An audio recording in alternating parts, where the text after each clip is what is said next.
Marcus had nothing, no home, no family, just the clothes on his back. But when he heard screams echoing from the alley, he didn't hesitate. 3 gang members had cornered a girl, demanding her designer bag. Marcus stepped in, fists raised, knowing he'd lose. Blood dripped from his split lip as he shielded her, one final blow away from the pavement. Then, tires screeched. Leather-clad bikers emerged from the shadows, their patches gleaming. Hell's Angels. The girl whispered, "That's my father." What they did to thank Marcus changed everything forever. Welcome to Hell's Angels family. If you're new here, hit that subscribe button right now because this story will touch your heart in ways you won't expect. To my faithful subscribers who've been here from the beginning, may God continue to bless you abundantly. Before we dive in, let's lift this moment up in prayer. Heavenly Father, I come before you asking for your divine protection over everyone watching right now. Bless their families, Lord. Heal their bodies, provide for their needs, and give them peace that surpasses all understanding. Surround them with your favor and let your presence be felt in their lives today. In Jesus' mighty name, amen. Now, what you're about to witness isn't just a story about redemption. It's about a 12-year-old homeless boy who risked everything to save a 7-year-old girl from street thugs, not knowing she was his long-lost sister and the daughter of a Hell's Angels member. What happens next will challenge everything you thought you knew about family, loyalty, and sacrifice when the most dangerous motorcycle club in America becomes his only chance at survival. The alley off Sunset Boulevard smelled like rotting garbage, stale urine, and gasoline. A combination Marcus had learned to ignore over the past 6 months of sleeping rough in Los Angeles. At 12 years old, survival meant keeping your head down, your mouth shut, and your expectations lower than the cracked pavement beneath your worn-out sneakers. Tonight was supposed to be routine. Wipe sticky tables at the 24-hour diner until his fingers pruned, dodge the drunk customers who stumbled in after midnight, collect whatever leftover fries Karen slipped him in a grease-stained bag, then mop the floors until his shoulders burned. After that, he'd crawl behind the dumpster near LAX, pull his thin jacket tight, and try to sleep through the roar of planes taking off to destinations he'd never afford to see. Simple, predictable, safe. But then he heard the scream. It wasn't the usual symphony of Los Angeles noise, the honking horns, the wailing sirens cutting through traffic, the drunk tourists stumbling out of overpriced clubs on the Strip. This sound was different. Sharp, high-pitched, terrified. The kind of scream that came from someone small, someone defenseless, someone being hurt. Marcus stopped walking, his body frozen halfway between the diner's back door and the alley entrance. His backpack, containing everything he owned in the world. 2 shirts, a pair of socks, a stolen toothbrush, and a crumpled photograph, hung heavy on his shoulders. Every instinct he'd developed on the streets screamed at him to keep moving. Smart kids minded their own business. Smart kids survived. He'd learned that brutal lesson 2 years ago in Phoenix, standing under harsh fluorescent lights in a police station, watching his entire life collapse because he chose to protect someone he loved instead of himself. His feet should have carried him forward, away from trouble, toward the relative safety of his dumpster kingdom. But they didn't. Instead, they pulled him backward, toward the darkness spilling out of the alley like an open wound in the city. "Stay quiet, kid." A man's voice snarled from somewhere deep within the shadows. "Make another sound and you'll regret it. Trust me." Marcus's heart slammed against his ribs so hard he thought it might crack through bone. His palms were sweating. His throat felt like sandpaper. He pressed his back against the cold brick wall at the alley entrance, edging closer inch by painful inch, every nerve in his 12-year-old body screaming that this was a mistake. The fog rolled thick tonight, swallowing the orange glow of streetlights, turning the narrow passage into something from a nightmare. He peered around the corner, and there she was, a little girl, maybe 7 years old, small and fragile, pressed against the filthy brick wall like she was trying to disappear into it. Her pink backpack hung from one shoulder, the strap torn and dangling. Her sneakers were still bright white, the kind that meant someone actually cared enough to buy her new shoes, to tie them carefully before she left the house. She didn't belong here. Not in this alley. Not in this darkness. Two men loomed over her like predators circling prey. One was tall and wiry, tattoos crawling up his neck. The other was stockier, wearing a grimy baseball cap pulled low. The tall one held her wrist in a grip that made her wince. The other rifled through her backpack, tossing out a juice box, a coloring book, crayons that clattered onto the wet pavement. "Nothing but kid junk," the stocky man muttered, his voice thick with disappointment and anger. "Check her pockets. Maybe she's got cash." The girl whimpered, trying to twist her arm free. Tears streamed down her face, catching the dim light. "Please, my dad's gonna." "Your dad's not here, princess," the tall man sneered, yanking her closer. "And nobody's coming to save you. This is Los Angeles. People like you wander into the wrong neighborhood. Bad things happen." The girl's lip trembled. Her voice broke. "Please don't hurt me." Marcus's hands shook violently. His mind raced through every possible scenario, every angle, every way this could go wrong. He had nothing. No phone to call 911, no weapon beyond his fists, no backup, no plan. He was a 12-year-old homeless kid who weighed maybe 90 pounds soaking wet. What could he possibly do against two grown men who clearly had no problem hurting a child? The smart choice was to run. Find a payphone. Call the cops. Let someone else handle it. But by the time help arrived, she'd be gone. Or worse. Marcus's eyes darted around the alley, searching desperately. His gaze landed on a metal trash can lid lying near a dumpster, its surface dented and covered in grime. He grabbed it, his fingers slipping on the greasy coating. The lid felt heavier than he expected, but he held it tight, his knuckles white. His voice cracked when he shouted, louder than he intended, "Let her go." Both men froze. They turned slowly, their expressions shifting from annoyance to disbelief to dark amusement. "You gotta be kidding me," the stocky man laughed, a cruel sound that echoed off the walls. "What are you, 10? Get lost, kid, before you get hurt." Marcus stepped fully into the alley, his legs trembling so badly he thought they might give out. The trash can lid felt ridiculous in his hands, a pathetic shield held by a kid playing hero in a situation that would eat him alive. "I said let her go." The girl's eyes went wide, her face a mixture of shock and desperate hope. She stared at Marcus like he was something impossible, a superhero stepping out of the fog, someone strong enough to save her. Marcus wanted to tell her the truth.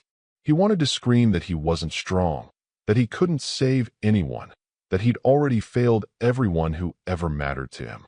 But his mouth stayed shut, and his feet stayed planted. The tall man released the girl and turned his full attention to Marcus, moving with the slow confidence of someone who'd done this before, who knew exactly how this would end. "Wrong move, homeless boy. I can smell you from here. You think some street rat with a garbage lid is going to stop us?" Marcus's throat tightened. His vision tunneled. But he didn't run. The man closed the distance in 3 strides. Marcus swung the lid with everything he had. All his fear, all his anger, all the helplessness he'd swallowed for 2 years on the streets. The man dodged easily, almost lazily, then grabbed Marcus by the collar and slammed him into the brick wall with brutal force. Pain exploded across Marcus's back like lightning. The air left his lungs in a rush. The trash can lid clattered uselessly to the ground. Stars burst behind his eyes. "You think you're tough?" The man hissed, his face inches away, his breath reeking of cigarettes and cheap beer. "You think you're some kind of savior? You're nothing. You're garbage. And now you're going to learn what happens to garbage that gets in my way." Marcus gasped for air, his chest heaving. Through the haze of pain and fear, he saw the girl still pressed against the wall, her small hands covering her mouth, her eyes locked on him. She was waiting, hoping, believing he could do something impossible. If he gave up now, she'd learn the same lesson he'd learned in Phoenix, that nobody actually fights for you when it matters, that heroes don't exist, that hope is just another lie adults tell to make the world seem less cruel. Marcus kicked hard, his sneaker connecting with the man's shin. The grip on his collar loosened just enough. Marcus twisted free, stumbling forward, then dove toward the girl. He positioned himself between her and the men, His arms spread wide like he could somehow shield her with his skinny frame. "Run!" he shouted, his voice hoarse. "Go!" But she didn't move. She just stood there, staring at him with an expression that made his blood freeze. Her lips trembled. Tears pooled in her eyes. And then she whispered, so soft he almost didn't hear it. "Marcus." His entire world stopped. He didn't know her. He'd never seen this girl before in his life. Not in Los Angeles, not in Phoenix, not anywhere. But the way she said his name, with recognition and relief and something deeper, made his chest tighten with a fear he couldn't name. Before he could respond, the second man grabbed Marcus from behind, wrenching his arm back at an angle that sent white-hot agony shooting through his shoulder. "You just made this so much worse for yourself, kid." A fist connected with Marcus's jaw, hard, precise, meant to hurt.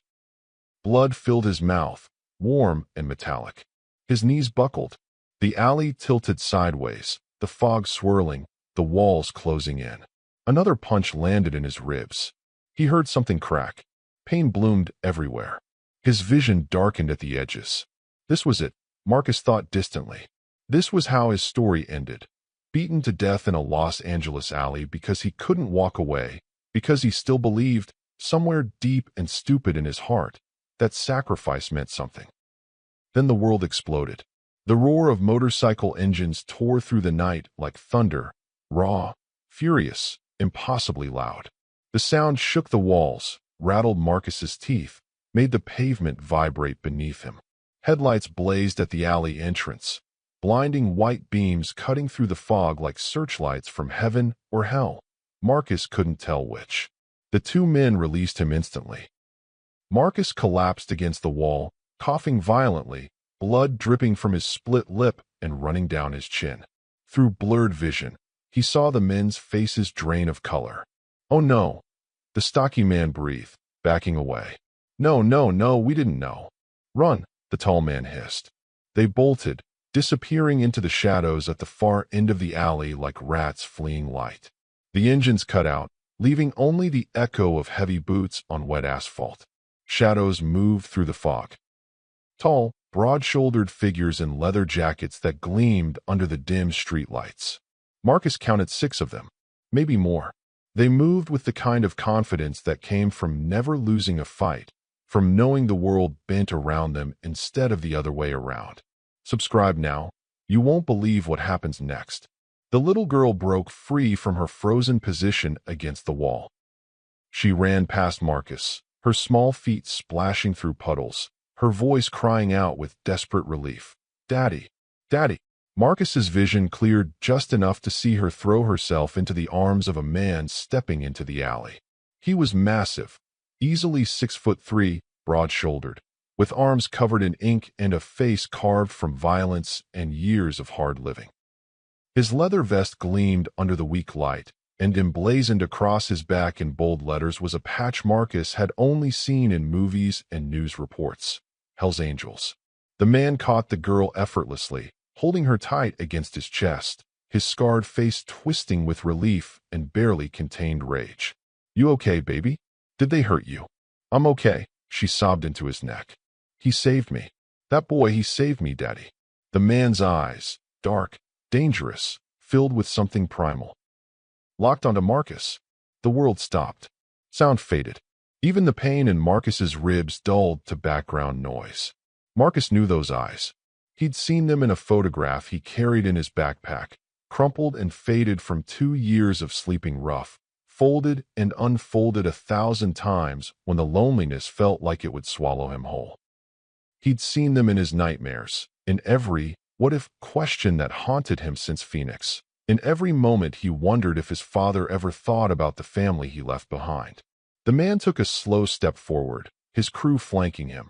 6 bikers, all staring at Marcus like he was either the luckiest or the unluckiest kid in California, like they couldn't decide whether to thank him or bury him. "Who are you?" the man asked, his voice low and controlled, but with an edge sharp enough to cut. Marcus tried to speak, but his throat was dry, his tongue thick with blood.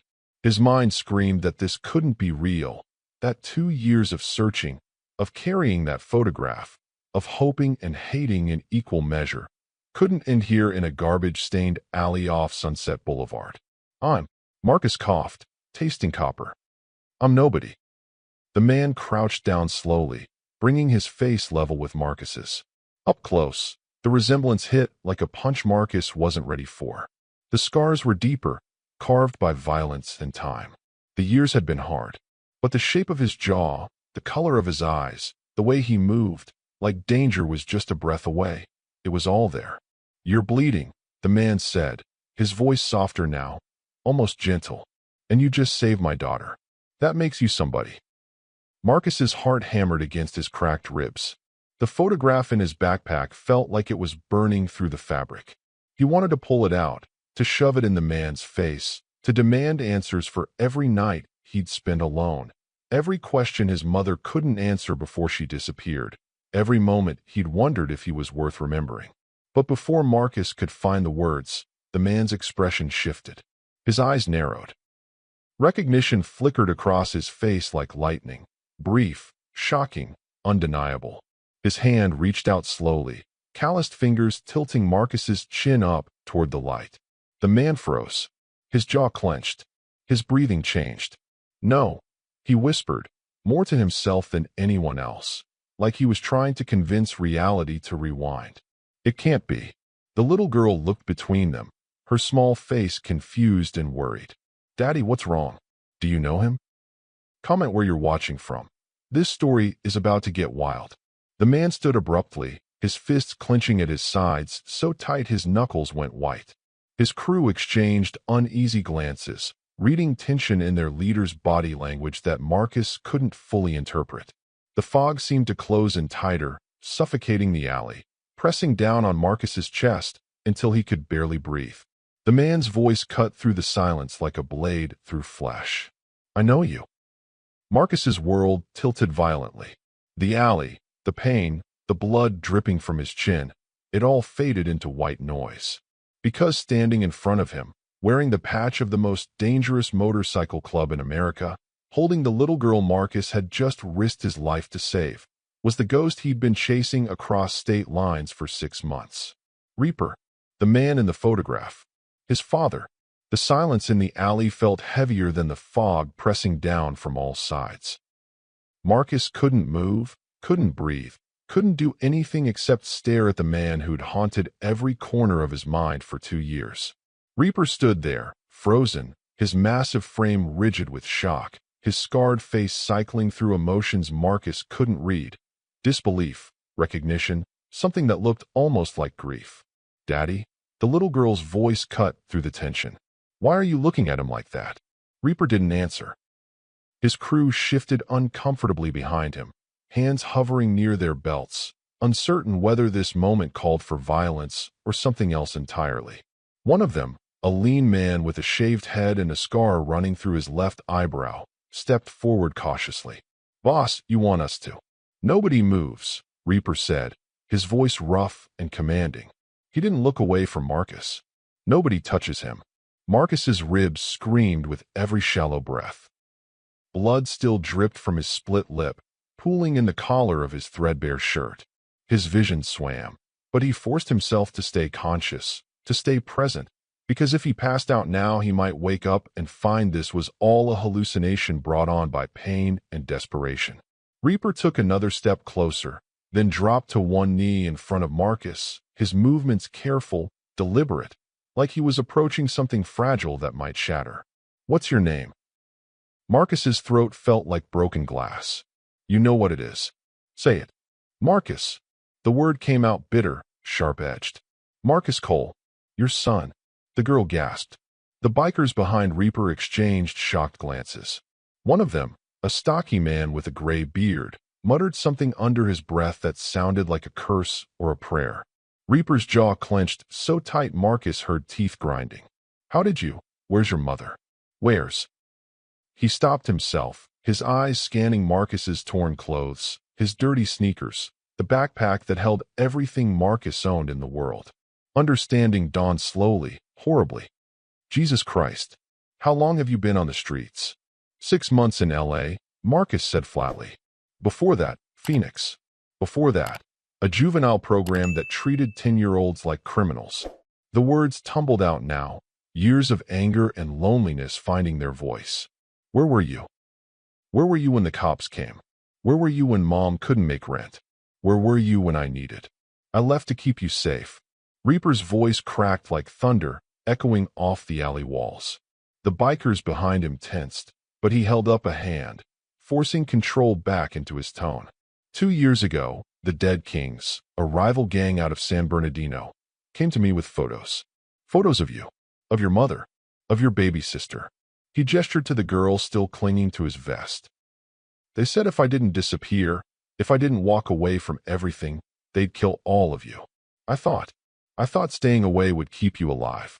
Marcus felt like he'd been punched again. What? Reaper pulled something from his pocket. A photograph, worn and creased, the edges soft from being handled too many times. He held it out. Marcus recognized it immediately because he had the same one in his backpack. A family photo taken at a park in Phoenix when Marcus was 8, before everything fell apart. His mother smiling, holding a baby. Marcus standing awkwardly beside a man in a leather vest who never learned how to look comfortable in family pictures. I carry this everywhere, Reaper said quietly. Every single day for 2 years, I've carried this, wondering if you were safe, if you hated me, if you'd ever understand why I left. Marcus stared at the photograph, then at his father's face, scarred, weathered, marked by violence and regret.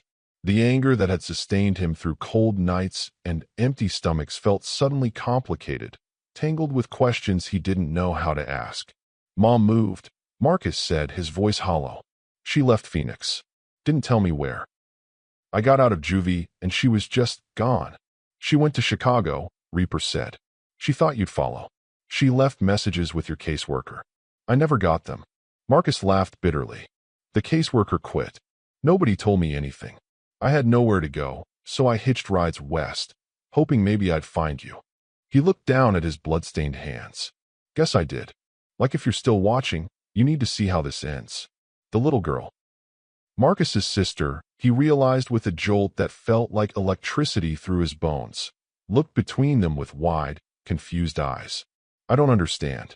Is he really my brother? Reaper's expression softened when he looked at her. Yeah, baby. He is. But why didn't you tell me about him? Her voice was small, hurt. Why didn't you tell me I had a brother? Because I thought he was safe in Phoenix with your mom, Reaper said, his voice thick with something that might have been grief. I thought keeping my distance would protect both of you.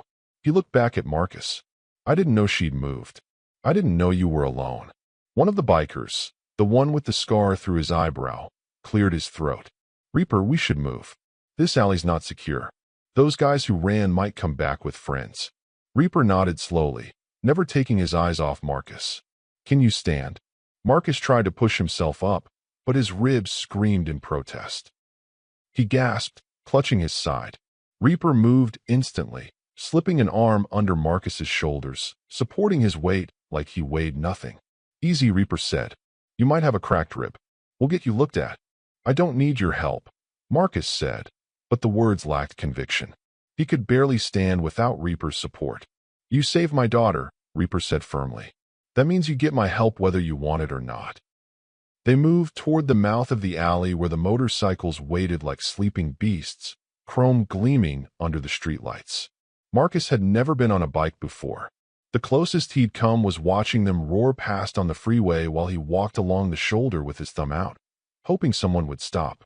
Boss, another biker said, this one younger, with tattoos crawling up his neck. Where are we taking him? The clubhouse, Reaper said without hesitation. A ripple of reaction moved through the crew. The biker with the gray beard, the one who'd cursed earlier, stepped forward, his voice low but urgent. Reaper, with all respect, we don't know this kid. You can't just. He's my son, Viper. Reaper's voice went cold, dangerous. He saved Lily. That makes him family. Anyone have a problem with that? The silence was answer enough, but Marcus caught the look that passed between Viper and 2 other bikers. A look that said this conversation wasn't over. Reaper helped Marcus onto the back of his bike, then climbed on in front. Lily sat between them, small enough to fit comfortably. She turned her head to look at Marcus, her earlier fear replaced by curious wonder. "What happened to you?" she asked. "Why were you sleeping outside? Why didn't you come find us?" "Lily," Reaper said gently. "Not now." But Marcus found himself answering anyway. "I didn't know where you were. I didn't even know you existed until tonight." Her small hand reached back and found his, her grip surprisingly strong. "Well, now you do, and I'm glad you saved me." Something in Marcus's chest cracked open, not painfully, but like a door he'd kept locked finally giving way. He squeezed her hand back, unable to speak past the lump in his throat. The engines roared to life, a coordinated symphony of power and noise. Reaper turned his head slightly, his voice barely audible over the rumble. "Hold on." They pulled out of the alley in formation, 3 bikes in front, Reaper in the middle with Marcus and Lily, 2 bikes flanking them, and 1 bringing up the rear. They moved through Los Angeles like they owned it, traffic parting instinctively, pedestrians stopping to watch. Marcus had spent 6 months invisible on these streets, and now he was part of something that commanded attention, respect, and fear in equal measure. Subscribe before the next twist. You won't see it coming. But as the wind whipped past and the city lights blurred into streaks of color, Marcus caught Viper's reflection in a storefront window. The older biker was watching him with an expression that made Marcus's skin crawl. Not anger exactly, but suspicion. Cold, calculating, dangerous. And in that moment, Marcus realized something that made his blood run colder than any night he'd spent on the streets. Saving Lily might have brought him to his father, but it had also painted a target on his back. Because not everyone in the Hells Angels was happy about his sudden appearance. And in a world where loyalty was currency and trust was earned in blood, Marcus was an outsider carrying secrets he didn't fully understand. The clubhouse loomed ahead, a squat building with barred windows and bikes lined up like soldiers outside. As they pulled into the parking lot, Marcus saw more bikers emerge from the entrance, their faces hard and appraising. Some looked curious, others looked hostile. Reaper killed the engine and helped Marcus down carefully, mindful of his injuries. Lily jumped off excitedly, running toward the entrance, calling back, "I'm going to tell everyone about my brother." But as Marcus stood there, surrounded by leather and steel and men who'd built their lives on violence, he felt the weight of eyes on him, judging, measuring, deciding whether he belonged or whether he was a threat. Viper dismounted slowly, his gaze never leaving Marcus. He walked past without a word, but the message was clear: this wasn't over. Whatever Marcus had stumbled into tonight, whatever family reunion he'd hoped for, it came with complications he couldn't yet see. Reaper's hand landed on Marcus's shoulder, heavy, protective, but also possessive. "Welcome home, son." But as they walked toward the clubhouse entrance, Marcus couldn't shake the feeling that home was just another word for battleground, and he'd just walked onto a field where the rules were written in blood and the cost of belonging might be higher than anything he'd paid on the streets. The Hells Angels clubhouse smelled like motor oil, cigarette smoke, and old leather, a combination that clung to Marcus's clothes and skin the moment he stepped through the heavy steel door. The main room was larger than he expected, with exposed brick walls covered in framed photographs of bikes and brothers, a long bar running against one side, and mismatched furniture that looked like it had survived decades of hard living. Pool tables occupied the far corner, and a jukebox played low in the background, some classic rock song Marcus didn't recognize. But what struck Marcus most were the men. At least 20 bikers filled the space, all wearing the same patch Reaper wore, all turning to stare as Marcus entered with his father's hand still heavy on his shoulder. Some faces showed curiosity, others showed suspicion, a few showed outright hostility. Marcus had learned to read rooms quickly on the streets. It was survival, and this room told him he wasn't welcome. "Everyone," Reaper's voice cut through the low conversations like a blade. "This is Marcus, my son. He saved Lily tonight from the dead kings." A ripple of reaction moved through the crowd. Surprise, confusion, doubt. Lily had already disappeared deeper into the clubhouse, probably to find whoever took care of her when Reaper was working. Marcus stood alone in the doorway, feeling every pair of eyes dissecting him. the gray-bearded biker who'd been at the alley. Viper leaned against the bar, his arms crossed, his expression unreadable. Your son? Funny, Reaper. You never mentioned having a son before tonight. That's because it wasn't anyone's business, Reaper said, his tone sharp with warning. But now you know. He's family. He stays. A younger biker with a shaved head and a neck tattoo of a scorpion laughed without humor. Just like that? We don't know this kid. For all we know, he's a plant. Could be working for the Dead Kings, playing the long game. Marcus felt his face flush. I'm not working for anyone. I don't even know who the Dead Kings are. Convenient, the biker shot back. That's enough, Snake, Reaper said, his voice dropping into a register that made even Snake take a step back. Marcus bled protecting my daughter. He took on 2 grown men with nothing but a trash can lid. That's not a plant. That's guts. Viper pushed off from the bar, walking slowly toward Marcus with the deliberate pace of someone who'd won every fight he'd ever been in. He stopped a few feet away, his eyes scanning Marcus from head to toe, taking in the torn clothes, the dirt-stained sneakers, the blood drying on his chin. Where you been living, kid? Streets, Marcus said, refusing to look away. 6 months here. Before that, Phoenix. Why? Because I had nowhere else to go. Viper's eyes narrowed. You got family in Phoenix. Your mom. So why'd you leave? Marcus's jaw tightened. The memory of waking up in the juvenile facility, getting released with nothing but the clothes on his back, walking to his old apartment to find strangers living there and no forwarding address. It still burned. She moved. Didn't tell me where. I went looking. Looking for what? Viper pressed. Marcus glanced at Reaper, then back at Viper. For him. The room fell silent. Even the jukebox seemed to pause between tracks, leaving nothing but the hum of overhead lights and the distant sound of traffic outside. Viper studied Marcus for a long moment, then turned to Reaper. You really believe this? That your kid just happens to show up the same night someone tries to grab Lily? That's one hell of a coincidence. It's not a coincidence, Reaper said. It's fate, or luck, or whatever you want to call it. But he's here now, and he's staying. For how long? Another biker called from near the pool tables. As long as he wants, Reaper said firmly. Viper's expression hardened. Boss, I've been with this club for 15 years. I've bled for you. I've killed for you. And I'm telling you, bringing an outsider into the clubhouse, even if he is your blood, is dangerous. We got enemies. We got heat from the cops. We got the Dead Kings breathing down our necks. You really want to add a wild card to that mix? Reaper stepped forward, putting himself between Viper and Marcus. He's not a wild card. He's my son. And if you got a problem with that, we can settle it right now. The tension in the room became suffocating. Marcus watched the 2 men stare each other down, understanding that this wasn't just about him. It was about power, about loyalty, about who made decisions and who followed them.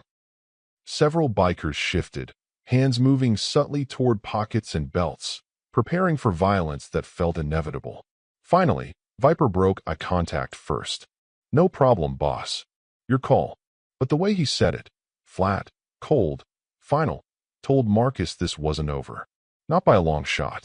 Like and subscribe. This family just got dangerous. Reaper turned back to Marcus, his expression softening slightly. Come on, let's get those ribs looked at. He led Marcus through the clubhouse, past the bar and the pool tables, down a narrow hallway lined with doors. Some were open, showing small rooms with beds and basic furniture, sleeping quarters, Marcus realized. Others were closed, their purposes unknown. They stopped at a door near the end marked with a piece of tape that said Prospect in faded marker. This was empty, Reaper said, pushing it open. It's yours now. The room was small, barely 10 feet by 10 feet. With a single bed, a dresser with a cracked mirror, and a window covered by a heavy curtain. But to Marcus, who'd spent 6 months sleeping behind dumpsters and under highway overpasses, it looked like a palace. There's a bathroom down the hall, Reaper continued. Shower, whatever you need. We'll get you some clean clothes tomorrow. For tonight, just rest. Marcus stepped inside, his backpack still hanging from his shoulders. He turned to face his father, 1,000 questions crowding his throat, but only one made it out. Why didn't you come back? After 2 years, why didn't you check on us? Reaper's face crumbled slightly, years of regret showing through the tough exterior. Because the dead kings told me if I made any contact, any at all, they'd know. They had people watching Phoenix. I couldn't risk it. He paused, his voice dropping. I thought staying away was protecting you. I didn't know it would destroy everything. It did, Marcus said quietly. It destroyed Mom. It destroyed me. I know. Reaper's hands clenched into fists at his sides. And I'll spend the rest of my life making that right. Starting now. He pulled out a first aid kit from somewhere in the hallway and sat Marcus down on the edge of the bed. With surprising gentleness for someone built like a wrecking ball, Reaper cleaned the blood from Marcus's face, checked his ribs with practiced hands, and wrapped them with compression bandages. You might have cracked one, Reaper said, but you'll heal. You're tough. Tougher than I was at 12. I had to be, Marcus said. Reaper nodded slowly, understanding passing between them without words. When he finished, he stood, but hesitated at the door. Marcus, I need you to understand something. This club, it's my family. But family comes with rules. With expectations. You're safe here, but you need to earn their trust. That means keeping your head down, doing what you're told, and proving you're not a threat. I'm not a threat, Marcus said. I know that. But they don't. Not yet. Reaper's expression turned serious. And stay away from Viper. He's loyal, but he's also paranoid. He doesn't trust easy, and right now, he thinks you're either a spy or a liability. What do you think? Marcus asked. Reaper looked at him for a long moment. I think you're a survivor. Just like your old man. He opened the door to leave, then stopped. Get some sleep. Tomorrow, we'll start figuring out what comes next. The door closed, leaving Marcus alone in the small room. He sat on the bed, his ribs aching, his mind spinning with everything that had happened in the past 2 hours. He'd gone from sleeping behind a dumpster to sitting in a Hells Angels clubhouse, from being invisible to being the center of attention, from having no family to being surrounded by it. But the weight of Viper's stare still pressed on him like a physical thing. Marcus pulled off his backpack and dug through it until he found the photograph, the one of his family, taken before everything fell apart. He stared at it in the dim light, at the version of his father who smiled awkwardly, at the mother who disappeared, at the baby sister he'd just saved without knowing it. He should have felt relief. He should have felt grateful. But all he felt was exhaustion and the creeping certainty that he'd traded one kind of danger for another. Subscribe now, or you'll miss what happens when trust breaks. Hours later, Marcus still couldn't sleep. The clubhouse had quieted down, the sounds of conversation and clinking bottles replaced by silence and the occasional rumble of a bike starting up outside. He lay on the bed, staring at the ceiling, his ribs throbbing with every breath. That's when he heard voices in the hallway. Low, urgent, angry. Marcus crept to the door and pressed his ear against the wood, holding his breath. Can't trust him, Viper's voice said. I don't care whose kid he is. Something's off. You're being paranoid, another voice replied. Reaper, Marcus realized. Am I? The dead kings try to grab Lily, and suddenly your long-lost son appears out of nowhere to play hero? That's too perfect, Reaper. Too convenient. Someone's playing you.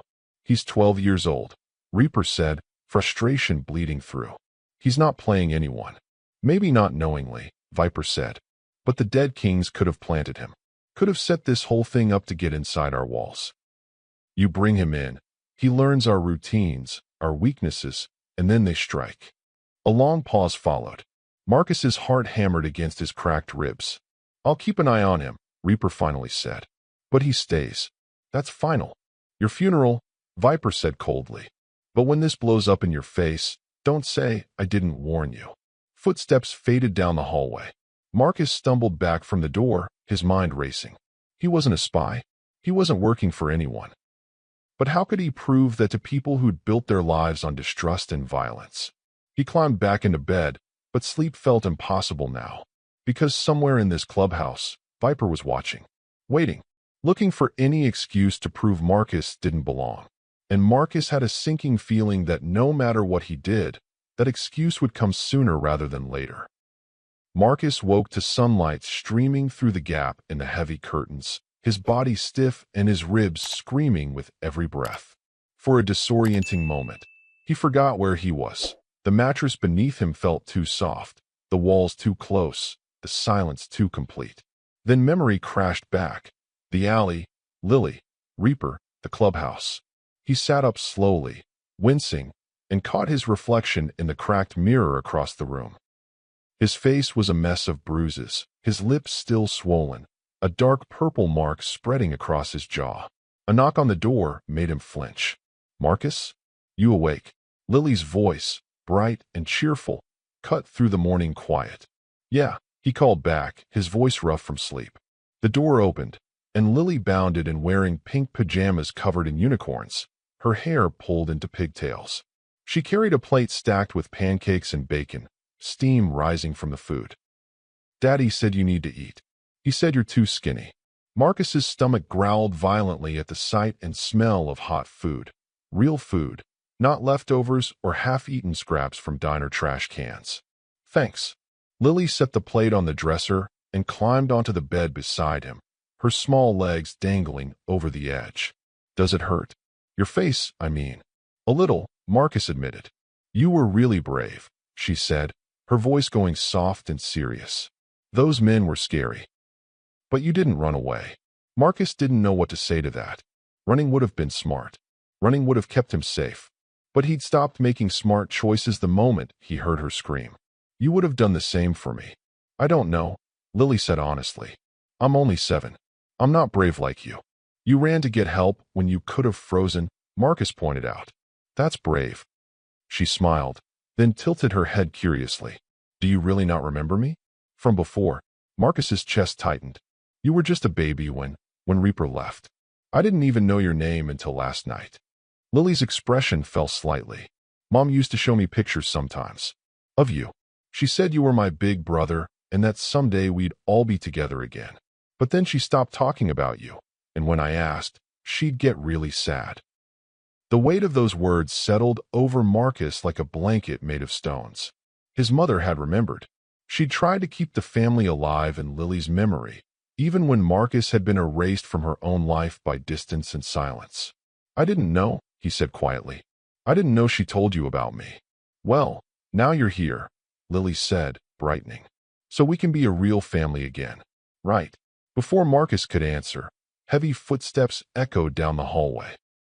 Reaper appeared in the doorway, already dressed in jeans and his leather vest, his expression unreadable. "Lily, give us a minute." She hopped off the bed obediently and skipped out of the room, leaving Marcus alone with his father. Reaper closed the door and leaned against it, his arms crossed. "Sleep okay?" "Not really," Marcus said honestly. "I heard you and Viper talking last night." Through the door.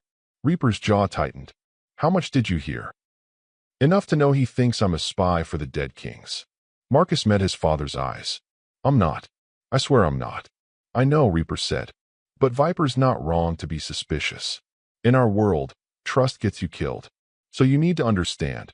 Everyone here is watching you, testing you, looking for cracks." "What do I do?" Marcus asked. "You keep your head down.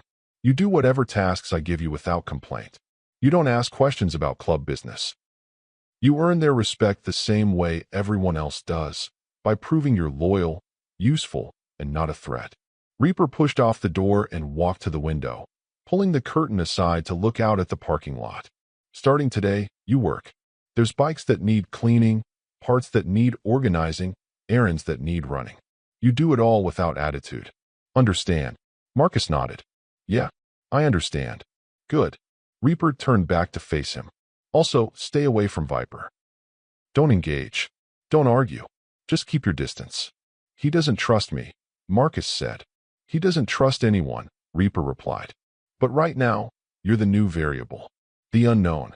That makes you dangerous in his eyes."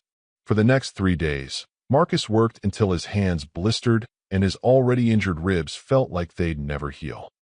He scrubbed motorcycles until chrome gleamed, organized tool benches, swept floors, ran errands to auto parts stores across Los Angeles, and kept his mouth shut even when older members barked orders at him like he was a dog.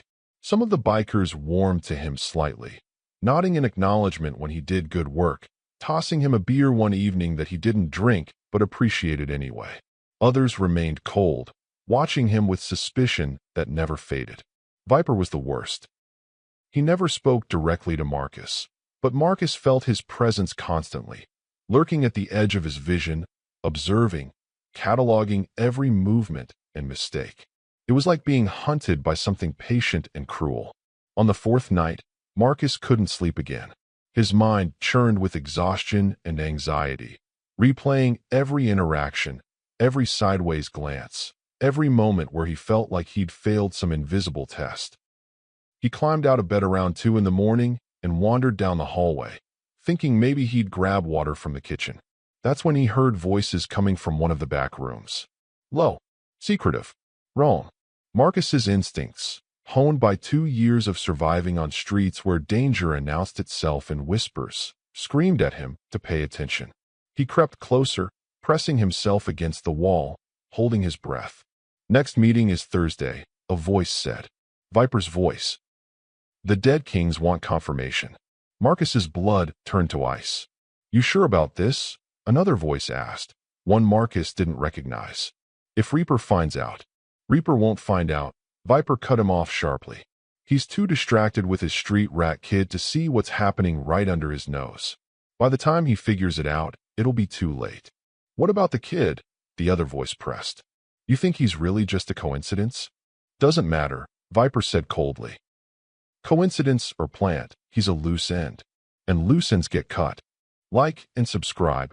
Betrayal is coming faster than you think. Marcus's heart hammered so hard he thought it might burst through his chest. He needed to move, to get away before they discovered him listening, but his legs felt frozen. The door handle started to turn. Marcus bolted, his bare feet silent on the worn carpet, sprinting back to his room and diving into bed just as he heard footsteps emerge into the hallway. He pulled the blanket up, squeezed his eyes shut, and forced his breathing to slow despite every instinct screaming panic. Footsteps paused outside his door. A long, terrible silence followed. Then they moved on, fading down the hallway. Marcus lay there trembling, his mind racing. Viper was working with the dead kings. Viper, the man Reaper trusted, the man who'd been with the club for 15 years, was a traitor. And Marcus had just heard him planning something that would destroy everything. He waited until the clubhouse fell silent again, then crept out of his room and made his way to Reaper's quarters at the far end of the building. He knocked softly, urgently. The door opened after a moment, revealing Reaper in sweatpants and a tank top, his hair disheveled, his expression instantly alert. Marcus? What's wrong? I need to talk to you, Marcus whispered. It's about Viper. Reaper pulled him inside and closed the door. The room was larger than Marcus's. A bed, a desk covered in paperwork, photographs pinned to the walls. What about Viper? Marcus told him everything. The conversation he'd overheard, the mention of the dead kings, the threat against him personally. With every word, he watched Reaper's expression harden, watched anger and disbelief war across his father's face. When Marcus finished, silence stretched between them like a chasm. You're sure? Reaper finally said, his voice dangerously quiet. You're absolutely sure it was Viper? I'm sure, Marcus said. I know his voice. It was him. Reaper turned away, his hands clenching into fists, his shoulders rigid with barely contained rage. 15 years. I've known Viper for 15 years. I've trusted him with my life. I'm not lying, Marcus said desperately. I know how it sounds, but I swear. I believe you. Reaper interrupted, turning back. That's the problem. I believe you, and it means everything I thought I knew about loyalty is a lie. A knock on the door made them both freeze. Reaper? You up? Viper's voice, casual and friendly, came from the other side. Marcus's blood turned to ice again. Reaper's eyes met his, a silent command to stay quiet. Yeah, give me a second. Reaper opened the door just enough to block the view into his room. What's up? Couldn't sleep, Viper said. Thought I heard something. Just checking the perimeter. All good here, Reaper said evenly. Go back to bed. A pause. Then, sure, boss. Night. Footsteps faded. Reaper closed the door and locked it, then motioned for Marcus to sit on the bed while he paced like a caged animal. "Here's what's going to happen," Reaper said finally. "Tomorrow morning, I call a club meeting. Full membership. I'll bring up what you heard, and we'll vote on what to do about Viper." "They won't believe me," Marcus said. "Half of them already think I'm the problem." "Then we'll make them believe," Reaper said. "But I need proof. Solid proof. Your word against Vipers won't be enough." Marcus thought fast, his mind working through possibilities. "What if I follow him? See where he goes, who he meets." "Too dangerous," Reaper said immediately. "If he catches you." "He won't," Marcus interrupted. "I've been invisible for 6 months. I know how to follow people without being seen." Reaper studied him, conflict clear in his expression, the father wanting to protect his son warring with the club leader who needed answers. Finally, reluctantly, he nodded. "One chance. Tomorrow. You follow him, you get proof, and you get back here safe." "Understand." "I understand," Marcus said. But as he left Reaper's room and crept back to his own, Marcus couldn't shake the feeling that safe was a word that no longer applied to his life. Because now he wasn't just an outsider trying to earn trust. He was a target who knew too much. And somewhere in this clubhouse, Viper was planning his next move. Subscribe now before the trap closes. Marcus climbed back into bed, but sleep was impossible. His mind raced with everything he'd learned, everything he needed to do, everything that could go wrong. Outside his window, Los Angeles hummed with late-night traffic and distant sirens. Somewhere out there, the dead kings were waiting. And inside these walls, a traitor walked free. Marcus had survived 2 years of hell to find his family. He wasn't about to let someone destroy it now. But as dawn crept closer and the clubhouse remained silent, Marcus couldn't ignore the question gnawing at his gut. What if following Viper wasn't about getting proof? What if it was about walking straight into a trap that would end with him disappearing forever? Morning came too fast, dragging Marcus from a restless half-sleep filled with shadows and whispered threats. He dressed quickly in jeans and a clean shirt Reaper had given him, his ribs still aching but better than days before. Outside his window, the clubhouse parking lot was already active, bikes being started, members drinking coffee from styrofoam cups, the normal rhythm of a Sunday morning. But nothing about today would be normal. Marcus found Reaper in the main room, standing near the bar with 3 other senior members, their conversation stopping the moment Marcus appeared. Reaper's eyes met his, a silent question. Marcus nodded slightly. He was ready. "Marcus," Reaper called out loud enough for others to hear. "I need you to run parts over to the garage on 5th Street. Take the van. Keys are on the hook." It was a cover story, Marcus realized.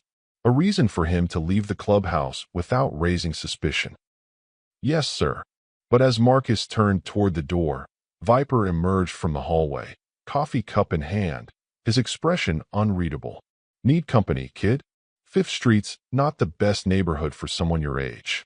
Marcus's throat tightened. "I'll be fine. I insist," Viper said, his tone friendly but his eyes cold as winter steel. "Reaper, you mind if I ride along? Make sure the kid doesn't get lost." The room went silent. Every member present seemed to sense the tension crackling between them, though they couldn't name its source. Reaper's jaw clenched, but he couldn't refuse without revealing his hand. "Fine. Keep him safe." Viper smiled. A predator's smile, all teeth and no warmth. "Always do, boss." Marcus's heart sank. His plan to follow Viper had just transformed into something far more dangerous, being alone with a man who wanted him dead. They walked to the van in silence, Viper's presence looming beside Marcus like a storm cloud ready to break. The morning sun felt too bright, the air too still. Marcus climbed into the passenger seat while Viper took the driver's side, starting the engine with practiced ease. They pulled out of the parking lot and onto Los Angeles streets, traffic light for a Sunday. Viper drove casually, one hand on the wheel, the other resting on the center console. For 5 minutes, neither spoke. The silence pressed down on Marcus like a physical weight.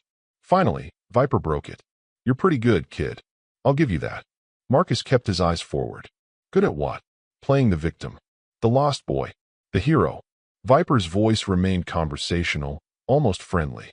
You had Reaper eating out of your hand from minute one. That takes skill. I don't know what you're talking about, Marcus said carefully. Viper laughed, a sound devoid of humor. Sure you don't. Tell me something, Marcus. How much are the Dead Kings paying you? Or did they threaten you? Use your mom as leverage, maybe. Marcus's blood ran cold. I'm not working for the Dead Kings. Right. Viper took a turn down a side street, away from 5th Street, away from the garage.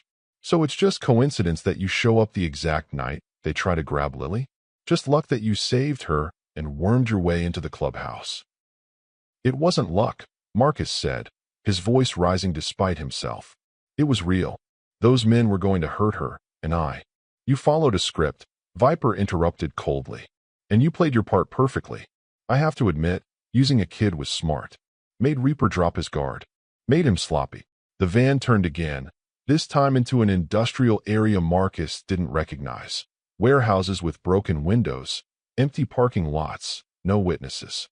Panic clawed at Marcus's chest. Where are we going? Somewhere quiet, Viper said. Somewhere we can talk honestly. He pulled the van into an abandoned lot behind a rusted warehouse and killed the engine. The silence that followed felt suffocating. Viper turned in his seat to face Marcus fully, and for the first time, Marcus saw the gun tucked into his waistband. Here's what's going to happen, Viper said quietly. You're going to tell me the truth. Who sent you? What the Dead Kings are planning. Everything. I told you the truth, Marcus said, his voice shaking now. I'm not. Viper pulled the gun, not pointing it at Marcus yet, just holding it, letting the threat speak for itself. Last chance, kid. Don't make me do this. Marcus's mind raced. He could run, but Viper was bigger, faster, armed. He could fight, but he'd already learned how that ended. He could scream, but no one would hear. So he did the only thing left. He told a different truth, one that might buy him time. You're right, Marcus said, the lie tasting like poison. They sent me. Viper's expression shifted, triumph mixed with disgust. Finally, who's your contact?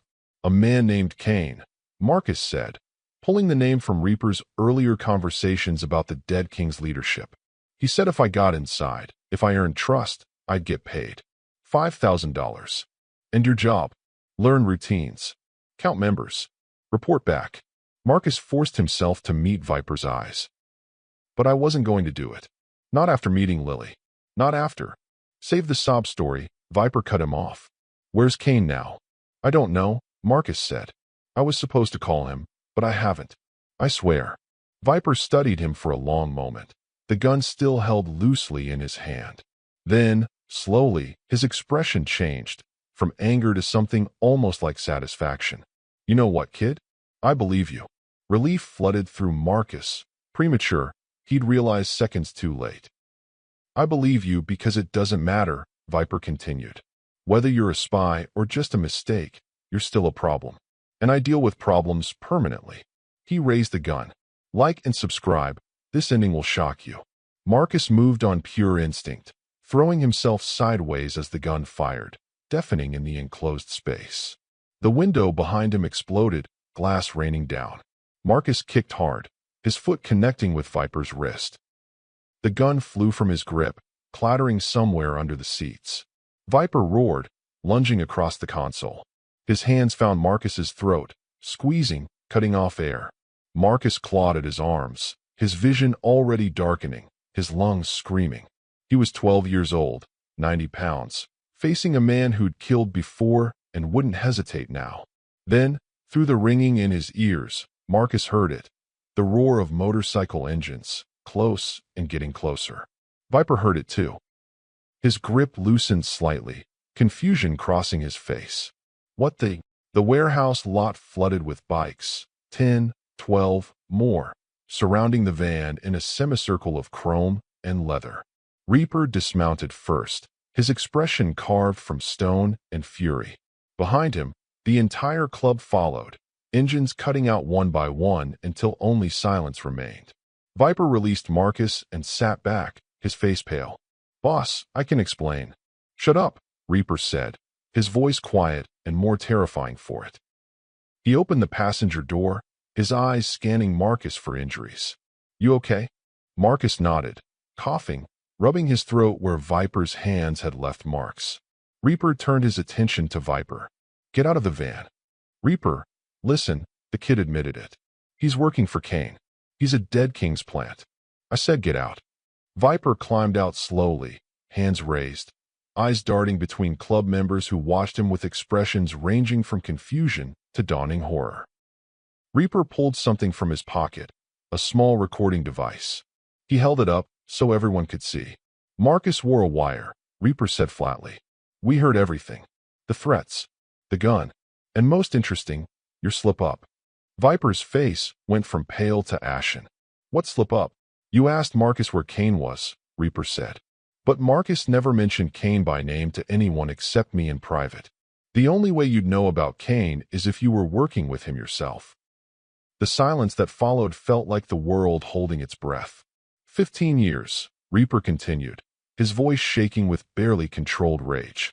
15 years I trusted you, bled with you, and you sold us out for what? Money? Revenge? What was worth betraying your brothers? Viper's expression hardened, the friendly mask finally cracking completely to reveal something cold and broken underneath. "You want to know? Fine. Your testimony put my cousin in prison 10 years ago. Life sentence. He killed himself in his cell 3 years later. You took my family, Reaper. So I took my time, earned your trust, and waited for the perfect moment to destroy everything you love."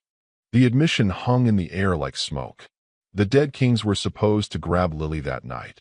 Viper continued, his voice bitter. "But your street rat kid ruined that. So I adjusted. Convinced you he was the threat while I kept feeding them information. By Thursday, they would have hit us during the Memorial Run, ambushed us on Highway 10. Would have wiped out half the club. Several members reached for weapons, but Reaper held up a hand, stopping them. "Not here. Not like this." He turned to 2 senior members. "Take him to the warehouse. We'll vote when we get back." They grabbed Viper by the arms, dragging him toward one of the bikes. He didn't resist, just kept his eyes locked on Reaper. "You think you won?" "The dead kings know about the kid now. They know everything. This isn't over." "Yes, it is," Reaper said quietly. Then, louder, to the club, "Mount up. We end this today." The next hour passed in a blur for Marcus. The club rode in formation through Los Angeles, not to the clubhouse, but east, toward the industrial district where the dead kings operated. Reaper made calls from his phone while riding, his voice terse, coordinating with other Hells Angels chapters. They found the dead kings at an abandoned factory near the railroad tracks, exactly where Viper's phone records said they'd be. 20 bikers poured out of vehicles, ready for war. But Reaper didn't come for a fight. He came for negotiation, backed by 60 Hells Angels from 3 chapters. A man stepped forward from the dead kings, tall, scarred, wearing a kit that marked him as leadership. Kane, Marcus realized. The man Viper had been working with. "Reaper," Kane said, his voice carrying across the empty lot. "Didn't expect a family reunion." "We have your rat," Reaper called back. "Viper. He's been feeding you information for months." Kane's expression didn't change. "Had. Past tense. He was useful until your kid screwed up our grab. Now he's just expensive." "Here's what's going to happen," Reaper said, his voice hard as steel. "You back off my family. All of them, permanently. In return, I don't call in favors from every chapter between here and Oakland to bury you. And if I refuse, then we settle this the old way." Reaper gestured to the assembled Hells Angels behind him. "You're 20 against our 60. Your choice." Kane studied the numbers, the faces, the reality of a war he couldn't win. Finally, slowly, he nodded. "Your family's off limits. But this doesn't make us friends." "Never did," Reaper agreed. Kane looked past Reaper to where Marcus stood beside Lily, his hand protectively on her shoulder. "The kid's got guts. I'll give him that. Reminds me of my brother, stupid brave, no sense of self-preservation." Something in his tone made Marcus step forward. "Your brother? Died in prison," Kane said, his voice going flat. "But before that, he wrote me letters. Told me about this kid who took a fall for his little sister. Said it was the most honorable thing he'd seen on the inside." He paused. "That was you, wasn't it? Marcus Cole from Phoenix." Marcus's breath caught. "Yeah, That was me. Kane's expression shifted, not softening exactly, but something close to respect flickering across his features. You paid your debt, kid. Serve time for something you didn't do. In our world, that means something. He looked at Reaper. We're done here. Your family's safe. But you owe me for this. Someday I'll collect. Someday, Reaper agreed. Not today. The dead kings mounted their bikes and rode off, leaving only dust and the echo of engines. Subscribe before you miss how this family finds peace. Later, back at the clubhouse, the club held its vote on Viper. It was unanimous. He was out, stripped of his patch, excommunicated, given 24 hours to leave California. Reaper made it clear, if Viper showed his face again, the mercy ended. As the sun set over Los Angeles, Marcus sat on the clubhouse steps with Lily beside him, watching the sky turn orange and purple. Reaper emerged from inside, 2 beers in hand. He gave one to Marcus, who looked at it skeptically. Don't tell anyone, Reaper said with the ghost of a smile. They sat in comfortable silence for a while, the sounds of the club celebrating inside filtering out through open windows. You did good today, Reaper said finally. Better than good. You saved this family twice now. I just did what needed doing, Marcus said quietly.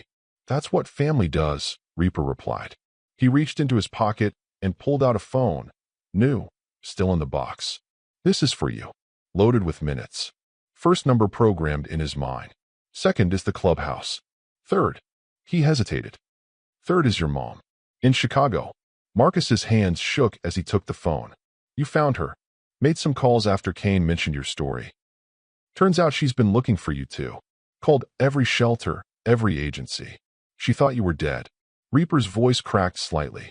She deserves to know you're alive. That we're all alive. Marcus stared at the phone, years of anger and hurt and longing condensing into this single moment. What do I say to her? The truth, Reaper said. That you're home. That we're a family again. That it's going to be okay. Lily leaned against Marcus's shoulder. Are you going to stay? With us. Marcus looked at his father, scarred, complicated, trying, and at his sister, innocent and brave in ways she didn't understand yet. He thought about the streets he'd left behind, the survival that had defined him, the loneliness that had nearly broken him. Yeah, he said, his voice steady for the first time in 2 years. I'm staying. Above them, Los Angeles stretched out in all directions, dangerous, beautiful, unforgiving, and home. Marcus had learned that family wasn't about perfection. It was about showing up when it mattered, about protecting what was yours, about choosing to stay even when leaving was easier. He pulled out the phone, his thumb hovering over the third number. Then, with Reaper's hand on his shoulder and Lily's warmth beside him, Marcus pressed call. The phone rang once, twice. Then a voice he'd thought he'd never hear again answered, shaking and desperate. Hello. Mom, Marcus said, tears streaming down his face. It's me. I'm coming home. And for the first time since that night in Phoenix, when everything fell apart, Marcus Cole believed that home was more than just a word. It was a choice, a promise, a family that fought for each other when the world tried to tear them apart. The story of the homeless boy who saved a biker's daughter had become something bigger. A story of redemption, loyalty, and the unbreakable bonds that define what it means to belong. And as the Los Angeles sunset painted the sky in shades of fire and gold, Marcus finally understood that sometimes the family you fight for is worth more than the one you lost. The clubhouse door opened behind them, and voices called out. His name, Lily's, Reaper's. They were calling them inside, back to the noise and warmth and imperfect love that waited there. Marcus stood, Lily's hand in his, Reaper beside him, and walked toward the light. He was home.